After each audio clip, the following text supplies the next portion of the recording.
Kerala story നിയമപരമായി പ്രക്ഷേപണം ചെയ്യാൻ അനുമതിയുള്ള സിനിമയെന്ന് ആറ്റിങ്ങൽ NDA സ്ഥാനാർത്ഥി വി മുരളീധരൻ. എന്തുകൊണ്ട് കമ്മ്യൂണിസ്റ്റ് പാർട്ടി അതിനെതിരെ നിൽക്കുന്നുവെന്ന് അറിയില്ലെന്നും അദ്ദേഹം ചോദിച്ചു.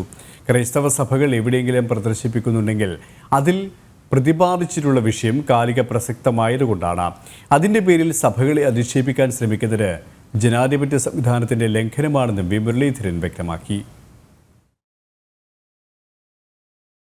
അതിനെതിരായി മാർക്സിസ്റ്റ് പാർട്ടി വിമർശനം ഉയർത്തുന്നതിന്റെ അടിസ്ഥാനം എനിക്ക് ഇപ്പോഴും മനസ്സിലായിട്ടില്ല.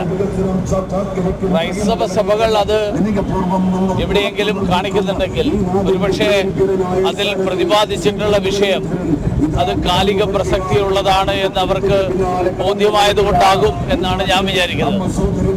അതിന്റെ പേരിൽ ക്രൈസ്തവ സഭകളെ ഭീഷണിപ്പെടുത്താനും അവരെ ആക്രമിക്കാനും അധിക്ഷേപിക്കാനും ഒക്കെ മാർക്സിസ്റ്റ് പാർട്ടി മുതിരുന്നത് അത് ജനാധിപത്യ സംവിധാനത്തിന്റെ ലംഘനമായിരിക്കും എന്ന് മാത്രമാണ് ഞാൻ ഈ അവസരത്തിൽ പറയാൻ ആഗ്രഹിക്കുന്നത്.